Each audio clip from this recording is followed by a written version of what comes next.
राधे राधे दोस्तों, दीपावली पर कलश स्थापना की सही विधि क्या है?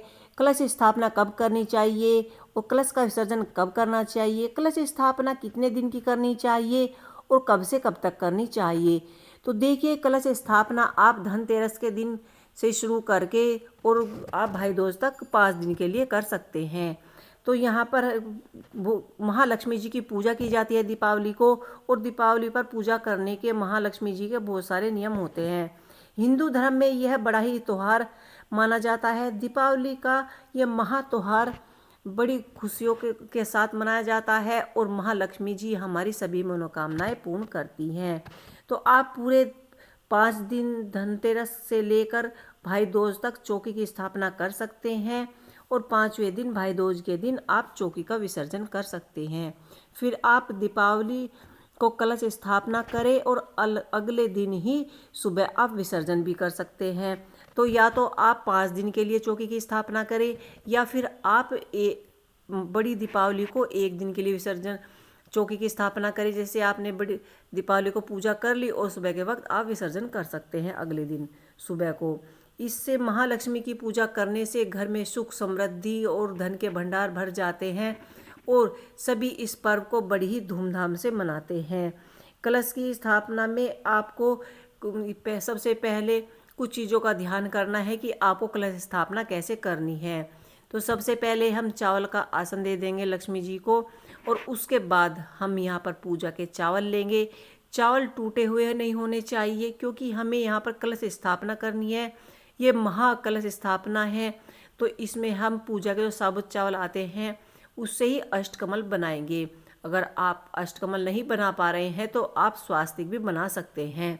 इसके बाद मैंने यहाँ पर लोटे पर यहाँ पर मैंने स्वास्तिक, और ये जो मैंने पूरा स्वास्तिक बनाई है, आधा स्वास्तिक आपको नहीं बनाना है। उसमें आप सबसे पहले गंगा जल डालिए। गंगा जल डालने के बाद आप इसमें थोड़े से चावल, थोड़ा सा इसमें एक पुष्प लाल रंग का हो या पीले रंग का, और इसमें आपको कोड़ी, हल्दी, लौंग, चांदी का सिक्का, ये वस्तुएं डालनी है। इसके बाद हम इसमें शुद्ध जल भरेंगे। गंगा जल हमने पहले ही डाल लिया था और कलश को हम कंठ तक भरेंगे, हमें ज़्यादा कलश को नहीं भरना है। इसके बाद हमने यहाँ पर आम पत्र ले लिए हैं, सभी को हल्दी कुमकुम रोली हमने चंदन लगा लिया है। इसके ऊपर हम एक स्टील या मिट्टी की कोई प्लेट रख लेंगे। प्लेट को हमें खाली नहीं रखना है क्योंकि आज धन की पूजा की जाती है। तो धनतेरस का दिन होता है, दीपावली का दिन होता है, तो इसमें हम अनाज भरकर रखेंगे। आपको ये ध्यान रखना है कि नारियल का मुख हमारी तरफ होना चाहिए और हम पुष्प चढ़ाएंगे, वस्त्र रूपी कलावा चढ़ाएंगे। इसके बाद ही हम अपनी महालक्ष्मी जी की पूजा को आरंभ करेंगे।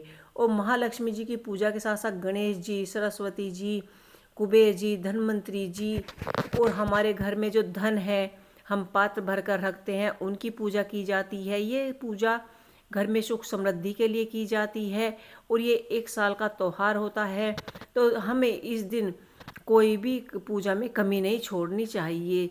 हमने यहाँ पर कुछ धन रखा है, सोना चांदी की यहाँ पर पूजा की जाती है, अनाज की पूजा की जाती है, 9 ग्रह बनते हैं, 9 ग्रह की पूजा की जाती है।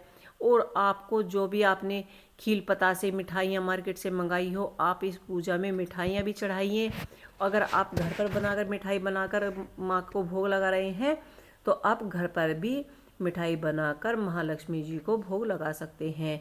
इस दिन आपको पूरे परिवार के साथ ये पूजा करनी है और खील पतासों से ये पूजा की जाती है। पूरे परिवार महालक्ष्मी जी की कथा सुनिए, उनकी आरती कीजिए और हाथ जोड़कर प्रार्थना कीजिए कि हे माँ, पूरे साल हमारे घर के भंडार भरे रहे और अपनी कृपा हम पर हमेशा बनाए रखिए। तो आपको हमारा ये वीडियो कैसा लगा हमें कमेंट बॉक्स में लिख के अवश्य बताइए। इस जय माँ लक्ष्मी।